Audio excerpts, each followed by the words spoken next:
Welcome to the Analyst Q&A session. My name is Gaurav Sodhi. I'm Deputy Head of Research at Intelligent Investor, and joining me today is James Carlisle, Head of Research at Intelligent Investor. Geez, that's a mouthful, isn't it, James? you made it so, yeah. Good afternoon, and good afternoon, everyone. Okay, James, we're discussing portfolio management today. Now, why portfolio management matters? Yes, why it matters. Yeah. I think we'll broaden it to everything about portfolio management. That's right. And if it didn't matter, we wouldn't be talking about it, I suppose. So implicit in the conversation is that it is important.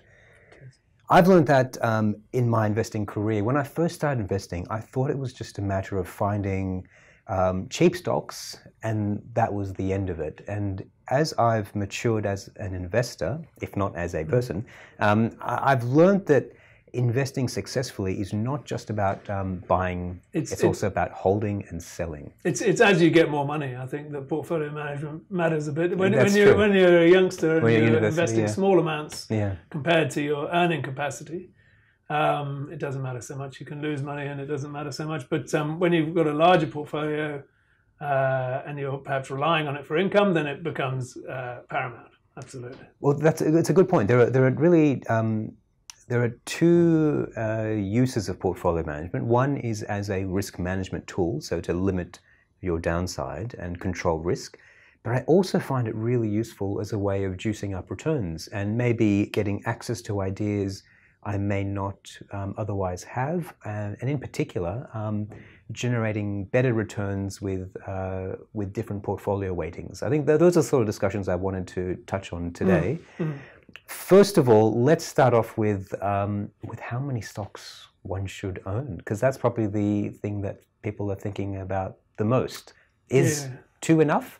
Is well, again, 20 too many? As a youngster, the first stock I ever bought, obviously I had one, and this is in my early 20s, and so for a few years I had one, two, or three, or something like that, but it was tiny amounts compared to what I was earning. So, I think for different people it's different amounts. I think if you've got an established portfolio and you don't want to risk losing too much of it, then I think most people reckon that it's somewhere between about 10 and 30. Now that's a huge range, of course. It reflects your confidence, really. I mean, if you have no confidence in your ability to pick stocks better than the market, then you would probably go for some sort of passive investment, an index tracker. You would buy every stock. Everything, yeah. So that's maximum diversification. That's more. But once you get above 30 or 40 stocks, you're pretty much doing that anyway. The difference you're going to get from an index tracker at that sort of number of stocks, assuming they're similar weightings, is not much. It's a good point, actually. All the studies do bear that out, that once you get past about 30 stocks, the additional stock you buy doesn't buy you a lot of diversification. So if you're buying more than 30 stocks for diversification, you're probably wasting your time. Yeah, I think you have to quadruple, don't you, if I get it right, in the number of stocks. It's a power law, isn't it? Yeah, to halve your risk or something. So you start getting into, that's right. But down, if you're confident in your ability to pick stocks, then you might have 10. Fewer than that, there are the unknown unknowns. That's right. And you can be as good at picking stocks as you like, but you can still be hit by things which, the black swans, whatever you want to call them, the things that you couldn't have predicted. So I think there has to be a bottom limit. Warren Buffett once talked in one of his letters about, I think 6 or 7, did he say, or 5 or 6, which I've always thought was a little bit risque. Well, anyway, there we go. Although you know the way he runs. He's a law unto himself. Anyway, but so that's the sort of range. I mean, I did come across an investor once who the only stock he owned was Cochlear, and he was very comfortable with that because Cochlear, as everyone knows, is a high quality, repeatable business. Ticks a lot of boxes. It's a wonderful business. But then they had a recall, and I thought that was a great lesson to anyone who thinks they're just buying a great quality business. You still need more than one stock in your portfolio because you do get, as you say, these black swan events. Well, I had a friend who had a friend called James. No, he's called George. Okay, go ahead. Yeah, and he had pretty much all his portfolio in Apple in 1999. Wow. Yeah. And I reckon I know actually because I emailed him recently, but he kept it in Apple as well. And so look, So what do we know? Yeah, exactly. he did pretty well out of that, but he well. took a huge amount of risk, and one's got to acknowledge that people are going to come out ahead. And that's what risk management is really about. It's the outcome doesn't necessarily justify the process or the cause. What you really want to do is fortify your investments, so whatever outcome you're faced with, you're able to survive. And that's why we diversify. But there's more to portfolio management than mere diversification, isn't there? Yes, sort of. I mean, I think it becomes quite nuanced, doesn't it? I mean, you're dealing with uncertainties. That's the thing, I think, to recognize. So when you first buy into an idea, I mean, the value investors tend to buy into things a little bit early. You buy when the value appears. And of course, there's nothing then to say that the value can't go down after that. The value can't increase, the price can't go down after that. Yeah. So, if you fire all your bullets at the first go, then you don't get the opportunity down the track. So, what we typically do is we'll buy when we see an attractive margin of safety, but when we see an even more attractive margin of safety, it might be worth a little bit more. That's right. And it becomes safer, of course. The lower price will make something, the greater the value, that gives you more downside protection, and so it may be appropriate to have a slightly higher weighting in that stock. So I think, it's about sort of easing into positions, and then on the other side, you might take a little bit out once it gets past, once. Flight Centre is a good example. In the GFC, I bought some Flight Centre. I was fortunate to buy some Flight Centre fairly near the bottom, which is around about $4 or something. And but I took a certain weighting, and it rose pretty rapidly through the rest of 2009, whatever it was. And at double the price, at $8, it was a completely different investment proposition than it was at $4. I mean, in a few months it had got there, and it was, but one's weightings doubled, all things being equal, which in fact they weren't, but never mind that. So you've got to take some off the table, and it's now possibly deserving of a slightly lower weighting than you had in the first place, but and yet it's doubled on account of its price rise. That is one of the most important things about, I think, constructing a portfolio, is this idea that you don't have to buy your entire allocation in one hit. Indeed, it's sensible not to. That's something I've done increasingly, in fact, universally now in my personal portfolio, and it's the way we run the SMAs and the small cap portfolio. We don't launch into an idea with our full weighting. We buy a little bit. Often we're buying cheap stocks, and if we're buying cheap stocks, they're unloved, there are warts. There's nothing to say they can't get cheaper. So as they get cheaper, we buy more and more. Well, it becomes more appropriate. It becomes a better idea. All things being equal, if the price goes down, the value you think stays the same, then it becomes a better idea. You've got to be slightly careful with that, of course, because if the market's telling you something, if the market's sending a price down, it's always worth stopping to think why that might be, and why you know better. So I don't think you should just automatically assume the value is staying the same. You need to be questioning your ideas all the time, but assuming you're doing that, then if there's more value, then it's a better idea. It deserves a higher weighting. Now, before we get to questions, then, James, I'll just make one final point, and that is that the other great thing about managing a portfolio rather than a discrete collection of stocks is that you can access ideas that make sense in a portfolio that you may not want to touch in if the only stock you owned was one. Something like we own. I've owned some hairy gold miners in the past, and in a portfolio they make some sense. In isolation, in a little bit, exactly, and you can control that risk. Well, we put together a mining services portfolio a few years ago. And that only made sense as a portfolio. You wouldn't buy. There are some sectors, especially, that you can't predict. You think the sector's underpriced, likely to do well. And you don't know which the winner will be. But it's impossible to pick which one. You buy one stock in it, and you're hostage to fortune. The whole point of investing is to try to make it so you're not hostage to fortune. That's right. So I guess what we're saying is that the portfolio management is a skill, and it's more than simply mushing up all your individual ideas together. You should think about your portfolio as exactly that, as a moving part, and it can be flexible, and importantly, move positions in and out slowly. That's right. Now let's get to some questions. We've got one from Jan, who asks, on stocks that have lost money for you on paper, do you ever wait for them to get back to square one before selling them? James, this is a famous problem. I think we've all gone through this before. We buy a stock, we watch it fall, get desperately scared and think, okay, when it gets back to my original price, I will sell out and be done with it. What's wrong with that approach? Well, first of all, I've got the specific question, do you ever? Yes, I do. And I Right. hate myself for it. It's not something one should do. It's not rational. One should try to avoid doing it. But I have sympathy for people who, like yourself, Jan, find yourself doing it because, it's psychology. It's the unwillingness to take a loss. But if a stock's gone down, you have to look at things as they stand at present. You have to look at the price, what you perceive to be the value at the present point in time. What you paid for a stock should be largely irrelevant. That's right. That's right. A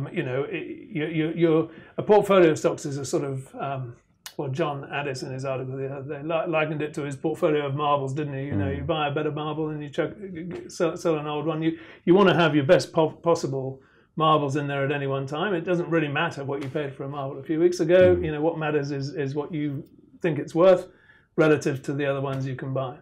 I think that's entirely correct. I've actually, I must say I don't do that, but I'm quite unemotional when it comes to investing, and I'm quite happy to forget about my buy price once I've bought a position. The buy price, as you say, is completely irrelevant. The only things that matter. A bit of tax, but that shouldn't be driving your. That shouldn't be your decisions. That's right. The only thing that matters is the price today and the value today, and that should be your guiding principle about what to do, what kind of action to take. The price you paid needs to be forgotten.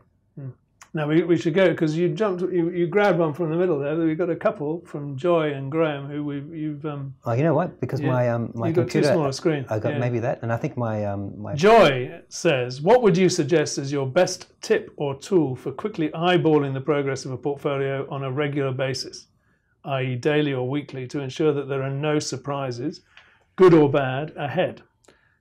Well, there's an obvious answer to that, which is to use the portfolio manager tool on InvestSMART on the InvestSMART website.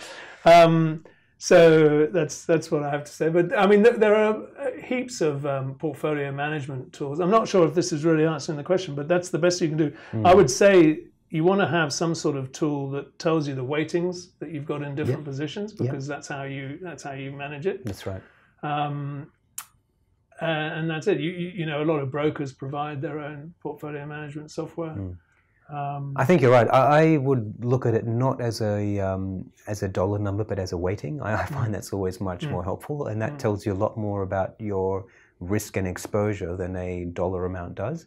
I sometimes find myself getting reacting to a dollar amount. If the dollar amount I've invested is quite large, I will find myself getting a bit more nervous, or a bit more cautious than I would otherwise, which is why I almost ignore now the dollar amounts and I only look at percentages. I think that's that the better helps.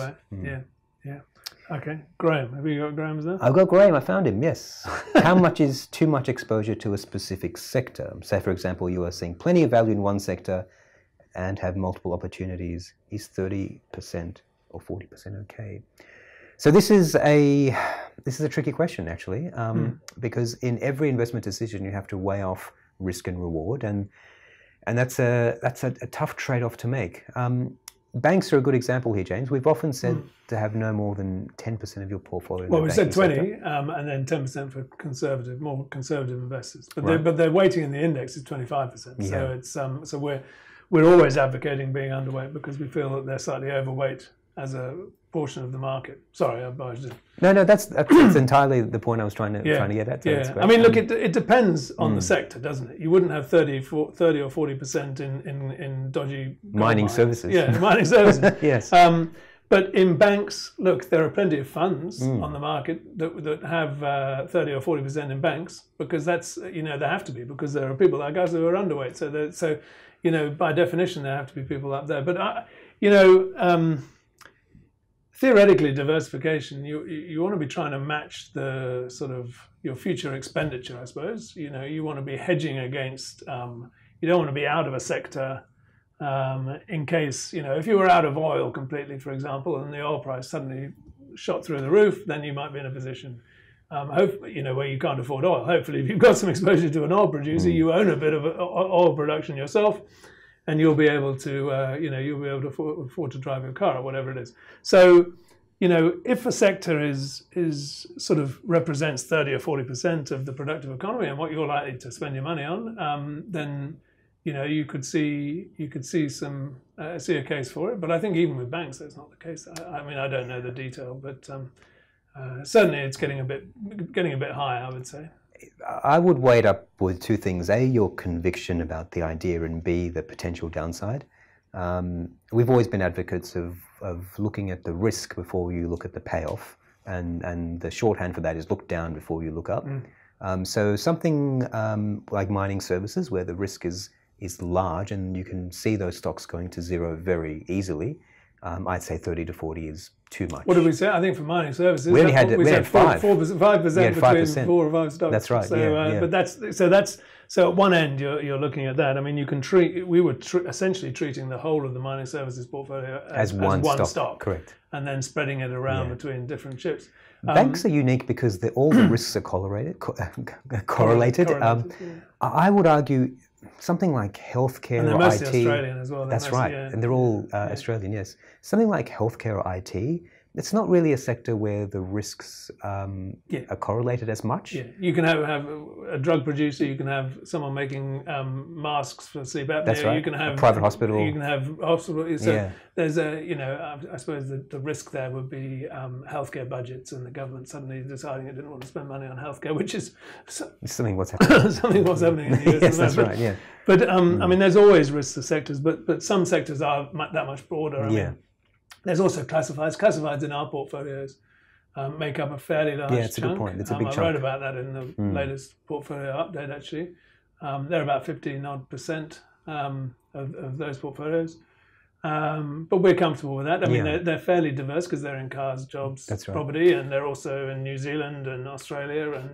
And they're very resilient businesses. Yeah, they're high quality businesses, and we think they're cheap. So we haven't really answered the question because there is no one answer for this one, I'm afraid. Yeah. But I think 30 to 40% is sounding pretty high. It's sounding very high. Yeah, that's all I would say. Not able to give personal advice. No, that's right. But all of that. Yeah, I always think about how likely is a stock to go to zero, and what is the impact of my portfolio if the stock goes to zero. And 30 to 40% is a very large chunk of your portfolio to suddenly disappear. Yeah, for sure.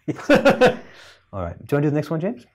I can do. Is there, from Greg, is there any effective way for a retail investor to buy and sell the holdings in their portfolio frequently for rebalancing? Well, we do this in our portfolios all the time. As we get inflows, we put those inflows to work and rebalance the portfolios. We've been doing this. But a retail investor might be saving from their income. Yeah, it's a different scenario, isn't it? Yeah. So I'm not quite sure why you would be I mean, so I suppose perhaps the question is if you're targeting precise weightings, 4% in this, 5% in this, 7% in that, and you're buying and selling on a daily basis to make those weightings. I think that's. I don't think you need to do that. I think it's putting the cart before the horse. I agree slightly. I think, it's too much activity really, and I think the danger there is that if you focus on short-term buying and selling, I think it's more than just the cost of doing it.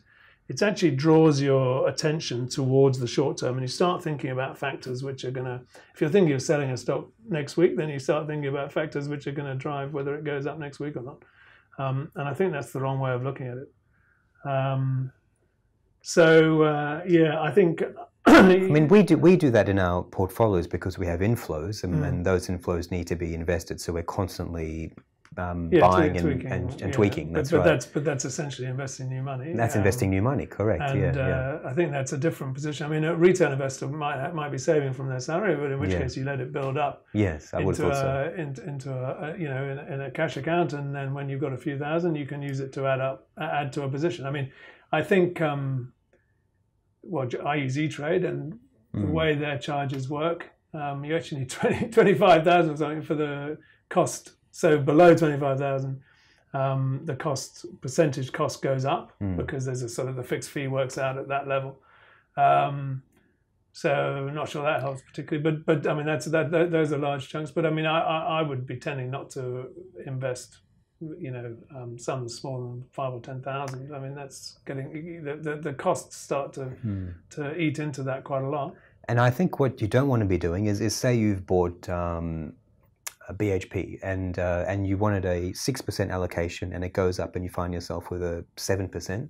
I wouldn't necessarily be selling that 1%, or if it goes 6 goes to 6.4, I wouldn't be rebalancing daily. No, absolutely not. That is really unnecessary. I mean, we don't even do that with our portfolio. And I mean, the thing is, who's to say whether 6% is, this is a bit of an arbitrary risk number, management, but it's an arbitrary. These are all arbitrary numbers. Yeah. Who's to know whether 6 or 6.4 is going to be the right number? I think the key about that 6% is that it's not 12%. Whether it's 6 or 6.5 or 7 is probably not that important, but it's not 12 or 15, and that's the important part. And you have to give your opportunities a chance to play out. That's right. And I think the important point here is that lethargy is the friend. It's good to be a very lazy investor. Suits me. Well, I was going to say. I mean, this is the great thing about investing. Most things in life demand attention and activity.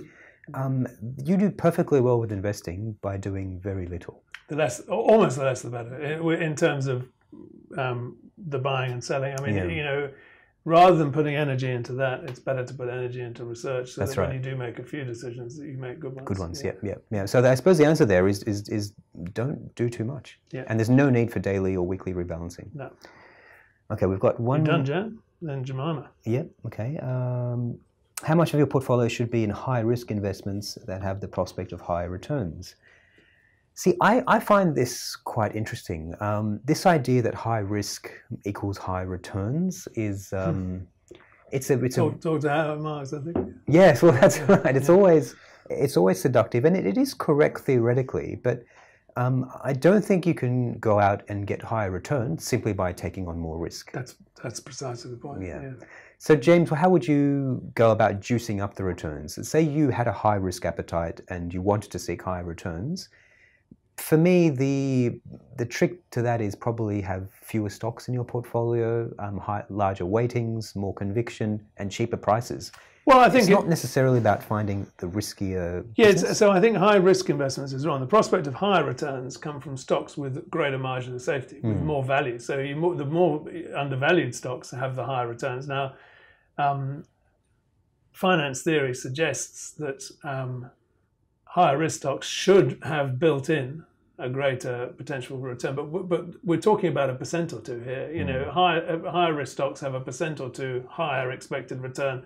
That's what the theory should say. But we're buying stocks that we hope are 20 or 30% undervalued. I mean, a couple of percent a year from sort of higher risk and all that. So I'd be focusing on the higher returns, and sometimes the higher returns are available from fairly low risk stocks. Exactly. I mean, it's not to say you don't have to buy the high risk stocks. Now, having said that, there are sort of, one does find oneself looking at sort of more speculative situations. Sometimes they seem to display a lot of value. Now, if you assess all that and you think that they're deeply undervalued, well, it comes back to what we said at the beginning. How much of your portfolio you have in that sort of risky situation depends on how much you can afford to lose. Now, someone who's got a $10,000 portfolio and is earning $100,000 a year more in their 20s can afford to lose their entire portfolio, and it doesn't matter. So I think people in that situation happily have a handful of high risk stocks. Someone who's retired, relying on their portfolio for income, it's obviously going to be much less. So we can't make a hard and fast rule.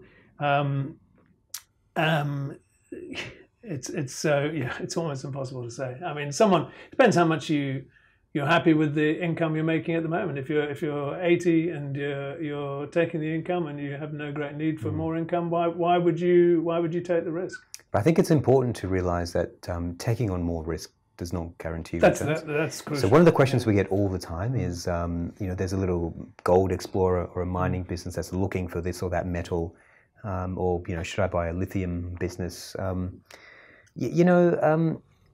The upside there can be very large, but the probability of success is actually very, very small. Yeah. So your expected value is not all that vast. Yeah. So expected value, we should explain. Yes, that's a tightly defined statistical term, which means average, essentially. So the probability times the outcome. Yeah, that's right. Yeah. So your weighted average outcome you could have a huge range of opportunities, but possible outcomes. But what matters is the weighted average of those. Now, for a highly risky stock, it doesn't necessarily mean. I mean, theoretically, risky stocks should offer a % or two more, because otherwise, why would anyone buy them? But that should be lost in the wash compared to the margin of safety that you're looking for in any investment, really. I think a really good example of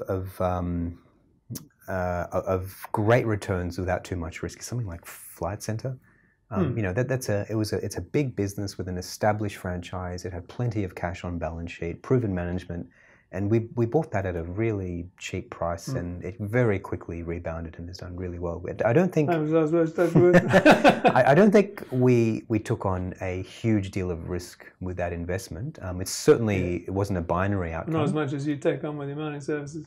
Well, that's right. Yeah, and then the outcome was terrific. I think that if you're patient, so if you're after higher returns, I think you have to display much more patience than the average investor and have a much smaller opportunity set. If you want higher returns, be patient. Look for big margins. Look for big margins of safety. Yeah. That's right. Yeah, that's the only way to do it. And of course, while you're waiting, James, you miss out. I think you got to be really careful. People who seek very high risk, very high returns, often end up with poor returns because so much of the time is spent in cash. We've got a lot of other. Let's get going. We're spending too long on each question. We're not going to get to them all. That was Jemima. So, Tom, is it better to take a top-down approach and allocate to sectors of the market, or just to pick your best, cheapest stocks? We both know the answer to that. Oh, well, we're all bottom-up investors here. Yeah. So I would go further than that. I think top-down investing is a foolish way to approach. I don't mind saying that. It's a silly way to invest. What it means that you want to hug the index is essentially you want to start with the index and then deviate slightly. When I first started in fund management, way back in mid-90s in London, that's how they used to do it there. I won't make names, but that's, essentially, you started with the market index, and then you said, right, with this sector, we want to be 2% over or 2% under. Yeah. And you made sure everything still added up to 100. And then you have stocks within those sectors. But I certainly, you want to be looking for value, and you go where that takes you, subject to diversification. The top-down approach also says, okay, healthcare is growing. Let me go and find something in the healthcare business. I think that's an awful way to find value, because if healthcare is growing, then everyone else is looking at healthcare. Competitors are entering the space. Capital is entering the space, and you're very unlikely to see great returns from that sector. Next question. Ted. Go ahead, James. How much cash do you have in the income and growth funds? What is the ideal level? Well, I'll answer that because I know. So actually, I don't know precisely. The income portfolio has about 6%, and the growth portfolio is about 10%. What is the ideal level? Well, for me, cash is an option. You hold cash when you don't really have a better idea, and cash becomes it's a bit of a drag on your portfolio in the short term, but cash becomes extremely valuable in a downturn. And for anyone holding cash during the GFC, you would have completely cleaned up. It was the best asset to hold. But you say that. You see, the trouble with that is that in the GFC, you didn't just wake up and then one day it was all down 40% and you could spend your cash. Trouble with the GFC and the trouble with earning cash going to the GFC is that everything fell 5% and everyone thought, "Ooh, let's all pile in with our cash." But if you combine that with our portfolio rule of allocating cash slowly, I think you would have done. You wouldn't have. Right. So then when it had fallen 10%, the problem is with your cash is when do you spend it, and once you've fired your bullets, you then don't have it, and so. Long term, it's a drag. Long term, we know, very long term, having a portfolio cash underperforms equities. So ideally, you'd be 100% equities. But there's got to be some. There's some frictional. There's times when we're selling something and therefore we haven't quite got anything we're that keen to buy right now, and subject to the weightings that we've already got. So you can just leave it in cash for the time being. So it's a sort of. I don't go for that sort of optionality argument, but I think there's a bit of a difference in style here. So I would quite happily hold more cash if I couldn't find cheaper things to buy. But that's one. That's right. Yeah. It comes from comes from a lack of opportunity, not from a decision about the state of the market. That's I suppose we're sort of saying the same I think thing, we're saying the same thing. Just saying it in different ways. Yeah, there's an article, in fact, you can search for on the Intelligent Investor website saying how much cash should you hold, which I wrote about this exact thing. And there were some comments at the bottom of that, which people explained about their own approaches, which is all very interesting. So that might be interesting. So the ideal level, I don't think there is an ideal level. Well, this is the key, right? We wouldn't go out and target a level of cash. No. The cash should be a result, a residual, if you like, of our other investing decisions. Yeah. But having said that, I wouldn't want it to get much more than 15%. I mean, much more than 10%, I suppose. It starts to impact your returns. But you're starting to you're beginning to time the market a bit, and you're hoping for better opportunities down the track. Now, we've just said that that's sort of what we're doing, but we wouldn't want that to be done on such a sort of grand basis because, as Peter Lynch said, when the market puts it in its occasional surges, which enable it to outperform over the long term, you do want to be caught with your pants up. Well, you've seen those stats. Market upturns. If you missed, I think, the 10 most profitable days on the market, you've missed 3/4 of the yearly gains.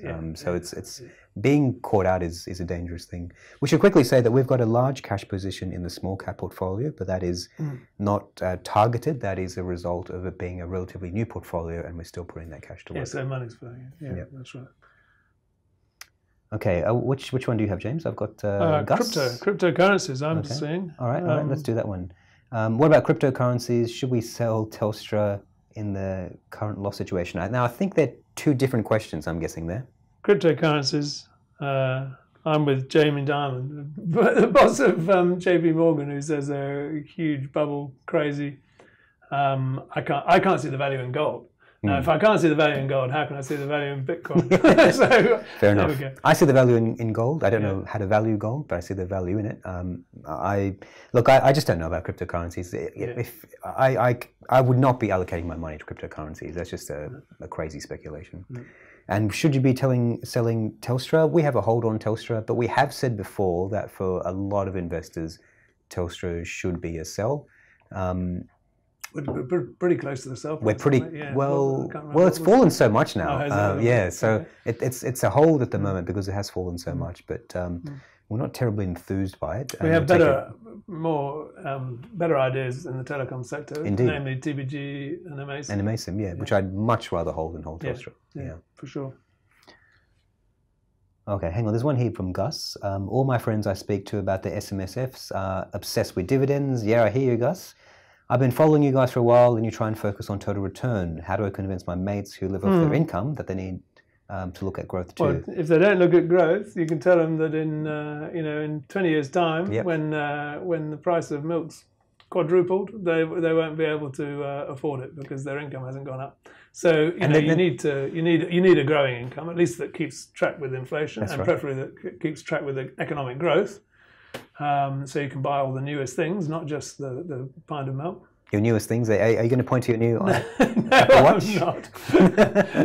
I'm not. James is entirely correct. I find this, like you, Gus, I find it quite baffling. I'm surprised that people are so obsessed with dividends. I guess tax plays some part. Tax policy clearly favours dividends. But like you, I target total return. What I tell people, if you need income from your portfolio, you can target total return and just sell some of your stocks to generate the income. For me, that makes sense. I mean, you can. There's some risk in doing that, but there's also risk because you can buy or sell at the wrong time. If you're buying and selling, the market. But look, I think ideally, you should get a yield that you're comfortable with, but that is still growing. If you focus on getting a yield now and you're spending it at the expense of growth, then you might find down the track that it's no longer sufficient. I mean, that's why we buy shares. If you want an income that doesn't grow, you can get that from the bank or from bonds, or or from buying Telstra, for that matter. Well, you don't get an income from. Well, it goes backwards, does it? Here we go. I've got one here. Okay, good. Darren, should you use stop losses in your portfolio? Is the recent debacle with GBST an argument for using stop losses? Now, hang on. Let's just sort this out. Darren, losing money on an investment is not a debacle. It's okay to lose money. I've always said if you're not losing money on investments, you're not trying hard enough. What matters is your portfolio return. We all lose money on investments. My own portfolio loses money. James's loses money. It's perfectly okay. So I don't accept that we're not allowed to lose money on an investment. I think that's a really dangerous way to think about things. If you thought about things that way, you'd never end up buying anything. So let's get that out of the way first. Yeah, all right. Well, thank you very much. Okay, so, and second of all, no, we do not use stop losses. Well, the thing about stop losses, as I always say, is that they do not stop losses. And that's this is the problem. Yes, so what you're saying with the stop losses, you're not saying, they sound very tempting because it means that, you know, you're stopping losses. Who would not want to stop losses? But what they actually mean is that you're selling after a stock has fallen. Now, if you're thinking that that's a good idea, you're presuming that the fact that it's fallen is indicating that it's likely to fall some more. So that's a momentum argument. So it's an argument that rests on the idea that stocks move with momentum in trends, and we don't hold with that at all. No.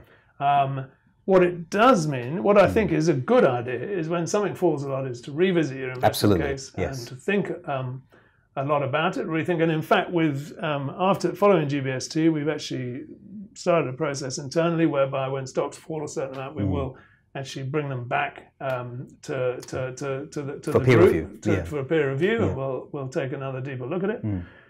So we're going to try to ramp up our levels of self-examination, as it were, but we're certainly not about to sell things just because they've gone down. Yeah, And Ford would be an example this week of where we haven't. Absolutely. And you know, there are so many examples. You know, if a stock falls, absolutely, you are absolutely correct, James. The correct thing to do is re-examine your investment case. But often I find that if you're buying something cheap, it often gets cheaper. That's just the nature. The nature of buying cheap things. Oh, but careful, because you're almost arguing in favour of momentum and trends and things. But look, they sometimes get cheaper, they sometimes don't. And if they do get cheaper, then, if you're buying something cheap, it's because there's something wrong with the business, or there's a wart, or there's some sort of preconception. Now, just because you've bought in, it doesn't mean that problem, that wart, or that issue goes away. No, so. You know, I am very troubled by this idea of stop losses. I think you're really you're damaging your potential for. Well, I think it's a form of charting, essentially. Yes, I mean, it is charting. It's allowing the price to dictate your behaviour. Correct. And you're assuming that the market's right. Now, if the market is telling you something, and you know, you need to take consideration of that and try to re-examine what it is the market's telling you. That's right. Within Intelligent Investor, we're fortunate because we've got a bunch of intelligent analysts. We can circulate the ideas, and if you know, we can open it up to people who maybe have different views and aren't so committed to the ideas, and I think that's a useful thing to do. Yeah. But you certainly don't sell things just because they've gone down. No, that's right. Yeah. All right. We skipped over Michael and his ETFs. Oh yeah, I saw Michael. Yeah, surely ETFs, especially overseas ETFs, are a low-cost way to diversify portfolios. Yes, I agree. It would be good if I provide a bit more info on ETFs with an international focus. Well, we provide a lot of info on ETFs, but it's over on Eureka. On Eureka, that's right. So that's and we're starting an ETF report, a quarterly ETF report, I think, which informs the decisions that we take with our InvestSMART diversified portfolios. So they hold ETFs. And I agree, ETFs are a great way to diversify portfolios. In fact, we have funds which do exactly that. So I think you touched on this earlier, James. For most people, some sort of passive investment makes a lot of sense for them, and they should. If you're not going to try to beat the market, then you know, passive investments make a great. And the thing to remember with passive investments is that, over the long term, they do beat most active investors because they have lower costs. Although not us, it must be said. Well, they haven't done the last 15 years, yeah. And let's hope that continues. So, what about Peter? Peter? Okay. How long should one wait for stocks like Virtus and Woolworths to come back? Of my 35 odd stocks, these two are about 14% down on the original buy. They're good quality, but I wonder, are there better opportunities on your buy list? So there's 2 points there. The 14% down the original buy, as we've said already, should be disregarded. The original buy price does not matter anymore. Not relevant anymore. Yeah. What does matter is that they're good quality. And also that you wonder if there are better opportunities on our buy list. That's difficult. So that's the key point. There are some better opportunities, I think, on our buy list because they're both holds. Correct. But it's all subject to your of your 35 odd stocks. You might have them already, but I mean, TVG would be an example of one that we like at current prices. We're finding it difficult to find opportunities. So, I mean, John Analyst wrote an article recently, a two-parter, which holds should you buy or something along those lines, I think in June, if you want to go and look for it. But, he talked about the fact that at times when it's difficult to find, out-and-out buy ideas, when the market's factoring quite a high, quite low rates of return into stocks, some of the stocks that are nearer our buy, in the hold range, but nearer the buy price, might make good sense. Well, and in fact, Virtus and Woolworths are two of those. Certainly. So, I think that they're decent stocks to hold. We hold them both in our income portfolio. That's right, yeah. Virtus in both, and Woolworths in the income portfolio. The other good point that Peter raises is that there does come a time when it makes sense to cut your position, and that time comes when the investment case changes. And I don't think that we've come across that yet for Woolies or for Virtus. The investment case hasn't changed, and so the case for selling would really be to sell those two and buy something else you find could offer higher returns. Yeah. You want to be careful doing that as well. Chopping and changing your portfolio too much, as James has said, can be a source of great cost. Well, I think it focuses you it draws you into the short term as well. I think you that's start true. Thinking if you're shuffling things around, you start worrying about what's going to make them go up over weeks rather than years. But it's really important to look at all your positions and constantly question whether your investment case is actually playing out. And so I'm really pleased that that you're looking and questioning. We try and do that all the time. And as you say, GBST would be a good example of a stock which, somewhat belatedly, we realised that the investment case had completely changed. And it was no longer an investment case that we were prepared to back, basically. And so that's look, we were a long time too slow getting to realise that. But you come to a point where you say, look, this is not what we were in for. Essentia is the other one I was going to mention. I think that's a good example as well. Well, we never bought that one. We did. We didn't buy it for the portfolios. But then we changed tack on it very quickly. We changed tack. We never bought on it and then saw it fall. No, that's right. But we had a buy on it, and then James, the analyst, the other James, JG, did a bit more digging around and decided the investment case had changed. It wasn't what he expected, and sold that. Very quickly. And that happens sometimes. You find a new piece of information, something clicks in your head. Sometimes when you're looking at these stocks all day, it can take a time for an idea to and you've got to be prepared to act on that if you very important, Yeah, that's right. Yeah. Okay. Who do you have next? I've got... You've had Gus, we've got Sue. There we go, yeah. When it comes to diversification, should I have a certain percentage dedicated to small caps, mid caps and large? It seems your portfolio is separated out large and small with the small cap portfolio and the others which are larger. What is the right exposure to have of both? Well, again, I mean, there's no one answer, as I think I'm sure Sue understands, but it depends how clever you want to be. I mean, look, at the moment, there's an argument that the small caps have a little bit better value, for example, than some of the big caps. Certainly, if you look at our buy list, it would reflect that fact. That is interesting, isn't it? But that's a point in time. So it changes and fluctuates. Yeah, so all I'm saying is that at times there might be a time where you think that now is not a bad time to have a bit more small caps, but that would be a value judgment. If you're making that value judgment, maybe you'd be picking the stocks yourself. But beyond that, it comes to risk. Sorry, you're going. No, sorry, we're going. Well, look, I mean, beyond that, it comes to risk, and what we've said before about so younger folk who've got longer to go with their investing, as investing smaller amounts relative to their earning capacity, might be prepared to take higher risk, which comes with the small company's portfolio, but. And not that risk means value, but there might be the potential for higher returns in that portfolio. But very difficult to give blanket advice for that. The small cap portfolio exists really to access illiquid ideas as well. Our large cap portfolios have room to get quite large. I mean, they're growing and they can go a lot larger because we invest in large liquid stocks. Now, we can't have that same sized money. And they're structured as separate managed accounts, SMAs, whereas the small caps is structured as a managed fund exactly because of that liquidity situation. It's a really big deal, liquidity. Being able to put in the right amounts of money in some of these small situations can be difficult, which is why we have a separate vehicle for small caps. I'm not convinced one needs to have a targeted allocation to small, medium, and large caps.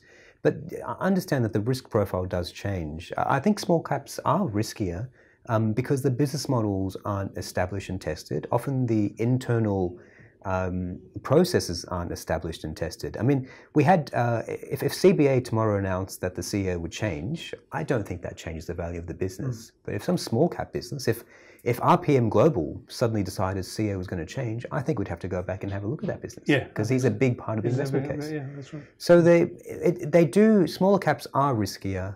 They do demand more attention. But I wouldn't necessarily have a targeted weighting towards them. I think you need to follow the ideas where they come, but understand that those ideas come with different risk profiles. Sure. We've got one more. We've got one more? Yeah. From John. Have you got that? Oh, yeah, I've got it, yep. Your income portfolio has returned 13%. This is a lot for an income fund. How much additional risk are you taking compared to other income funds that don't come near that? Surely there's more risk there. Thanks, John. Well, it depends which income funds we're comparing to, but I mean, certainly there's more risk compared to some income funds because some income funds are invested in cash and bonds and things like that. So our income fund, we should be clear, is an equity income fund. That's why we changed the name, so everyone's quite clear about that. So it does take more risk than some income funds.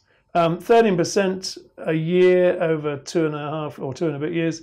The market's done 7-odd%. So, I mean, look, I would expect an equity income fund to perform in line with the market. I mean, I don't think there's any particular reason why high income stocks have a total return over the long term greater or less. I mean, there are some arguments around that, but I won't go into them. It's going to be pretty close. So, so look, it has outperformed over 2 years, and thank you for pointing that out. But 2 years is a very, very small amount of time. And look, that counts as much for the fact of the outperformance, but also in terms of the risk. I mean, what's happened over 2 years is just that some of our holdings have been, repriced a little bit, and it's favoured us.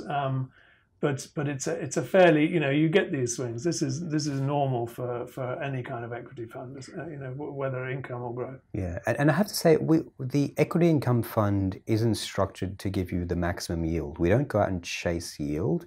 No, we're looking for growing. We're looking for growing income, and that has been a rich source of opportunity over the last few years. So we've actually managed to fill the fund with some well-priced, decently growing businesses that don't necessarily pay a high yield today. So if you look at the yield on that income fund, it's not particularly high. It's a little bit below 4%. Yeah, and that's why I think the return is a bit higher because the yield is a bit lower. Yeah, so it's possibly in line with the market, actually. It's not far. I think the idea is to keep it so that it's above the markets, but I think, it goes up and down. Yeah, the yield is about... I mean, it's more than our growth portfolio.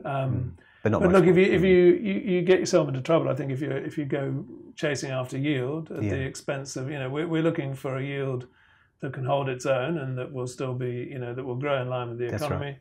Right. If you get into trouble if you buy stocks with big dividends and they start cutting them. We want dividends that are back with lots of cash and have scope to grow. In fact, we have stocks in there that pay no dividend at the moment, but we think there is scope for a dividend. I don't think we do at the moment, but we have had. We have it in the past. We've sold Resp. News Corp, I think. News Corp has a tiny dividend. Does but it? we got some in there that pay yields of only 1% or so. Yeah. But we'd be unlikely to have too many at that level. Yeah. But we have had at Resmed when it didn't pay a dividend, I think. So it has, it's not impossible, but that desire to keep the yield at, at least the market level or around that, really precludes too many stocks that don't pay a dividend. Otherwise, you've got to start buying quite a few that pay a big dividend. So. And I'd say in the equity income portfolio, because it's supposed to be a more conservatively run portfolio, we probably wait for larger margins of safety before buying some stocks. Although, funnily enough, it plays a different way around. You see, with CBA, we bought for the equity income fund before we would buy for the growth Correct. fund, because you see it's got slightly different dynamic. But see, I was thinking about the minus. for the lower for the lower quality stuff. For the lower well, that's not to say that banks are high quality, but for the lower yielding stuff, we probably wait for we wait for a bigger margin of safety. But for the higher yielding stuff, they sort of, the banks and Woolworths presented themselves probably before they would have presented themselves to the growth. For the growth portfolio, you're looking for a powerful growth total return scenario, which isn't necessarily there for the So James, would you say that 13% is probably not the targeted I think 13% is more than you can expect. Probably more long-term. The long-term return people can expect from equities at the moment. Gosh, there's some debate about it, but look, anywhere from 6 to 9%. I mean, there are bearish people out there who'd say you'd be lucky to get 6% from equities over the next 20, 30 years. I think you'd hopefully do a bit better than that, but 10% would. I think if you get 10% over the next 20 odd years from equities, I think you've done pretty well. So I think 13% has just been the last couple of years. I wouldn't expect that to. Yeah, I'd agree with that. I have very similar expectations, James. I would have thought around 8, 9. Well, that fits with the low interest rates, doesn't it? Does. Yeah. Sorry to interrupt. You were saying 8, 9. About 8, 9. I think it's the same. We're talking about the same numbers here. About 8, 9%. And you're right. The low interest rates have brought that return down a little bit. It's what the bond market is telling us, that the growth is going to be low over 20, 30 years. That's why the US bond yield is whatever it is, 3% over those time periods. So if you're getting that from bonds and 13% from equities, then you'd be getting that's not, I think, going to happen. So. Now, James, we probably have. I think that's it. We should probably be winding up now. Any other final thoughts on portfolies? No, I think our questioners are. Geez, very thorough, weren't they? I think they've pulled it pretty much out of us. Yeah. Now, for me, the most important tool that I've learned over the last 10 years or so has been this idea of allocating cash to your buy ideas slowly and pulling out of your sell ideas slowly. I think the velocity of cash, the movement of cash, just needs to be a lot slower when you're taking action on the share market. There's a tendency to do everything very quickly, and I think that's a harmful tendency. So that's probably my final. I think that's probably right. It can help to take a bit of emotion out of it as well, because if you're dealing with sort of a percent here and a percent, you're moving things around gradually rather than sudden buy, sudden sells. That can be a bit. It's the worst thing to sell something which is 5 or 10% of your portfolio, and then the next day see it sort of go up 20% because it's announced something. You remove that or reduce that sort of emotional impact. And those emotional impacts, they actually compound on each other. I find the mistakes I make on the investing side, especially on the buy and sell side, are the mistakes that have their origins in a different course of action that I've taken. I've made a mistake somewhere else. I remember that, and then that's created a mistake elsewhere. So it's best to, when you do make a mistake, and it's okay to make them, you will make them and expect to make them. Just, I think, learn the lesson quickly and try and cut ties as easily and cleanly as you can. For sure. Otherwise, it just compounds. Now, speaking of compounds, we will have another Q&A session. What, are we doing another one soon, James? A fortnight, is it? I'm not. No, we're not. Okay, all right. I don't know what's in the schedule. Well, let's just say they'll be available. You can see them under events on the InvestSMART. There we go. And on the InvestSMART website, you can also find more information about our 3 intelligent investor funds and the other InvestSMART funds. Yeah. If you have any questions, give us a phone call and email. What else do we have, Aim? We have a Twitter account now, don't we? Oh, there's chat and there's, all sorts of things. There's all sorts of things, but we'll probably only answer the phone or talk on email. You were right. There we go. All right, thanks for watching.